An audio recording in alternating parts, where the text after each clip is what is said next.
Open N8N in your browser, log in, and create a new workflow so you can connect Slack and start automating team notifications. Give your workflow a name that makes sense, something descriptive like Slack test or customer inquiry alerts. Then click the plus button to add your first node.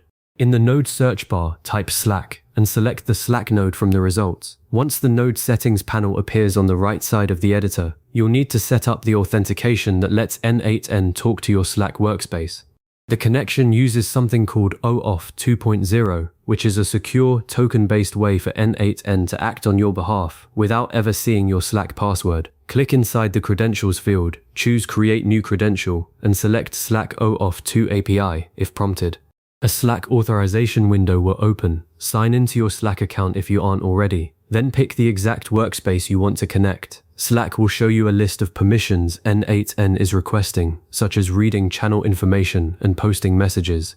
Review those permissions, click Allow, and wait a few seconds for the authentication to complete. The window will close automatically, and back in your N8N editor, you'll see the credential name appear in the Credentials field. Select it to link the connection to this node.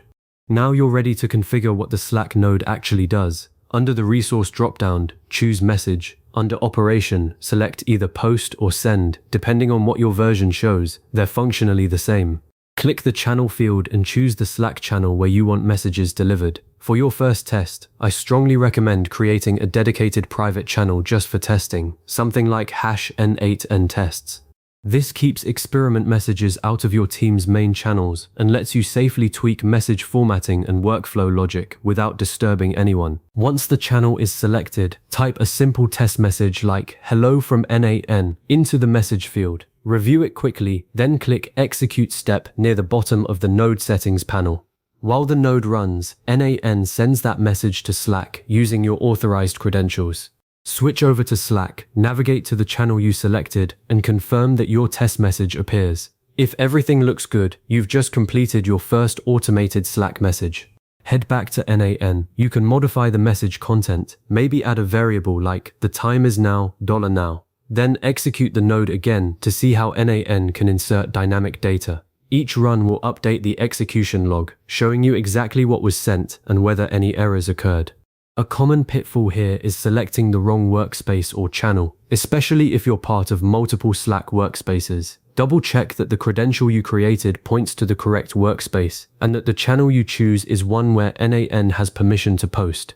Another mistake is forgetting that the channel must already exist. N8N won't automatically create a new channel for you. If you try to send to a channel that doesn't exist, the node will return an error telling you the channel was not found.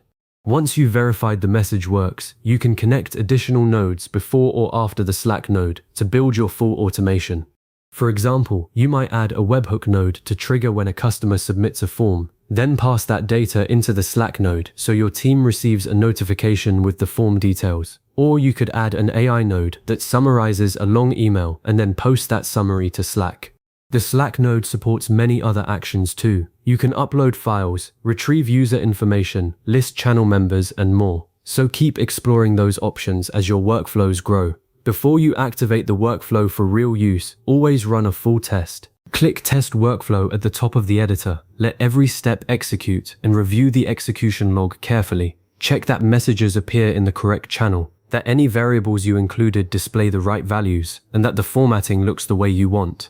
Corrections at this stage are easy and painless. A broken notification in a live channel can confuse your team or get ignored. Once everything passes, save your workflow, then click Activate. The workflow will now run automatically whenever its trigger event occurs.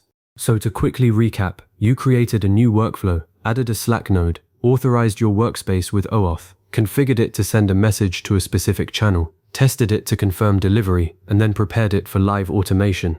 That connection is now reusable across any workflow you build, so you never have to reauthorize. A great next step is to start small. Pick one repetitive notification you send manually each day, like a daily summary or a new lead alert, and automate it with this setup. Over time, Slack can become the central hub where all your important business updates land, saving your team countless manual checks across different tools. If you need to revisit any of these steps later, remember you can always come back to this video and follow along again.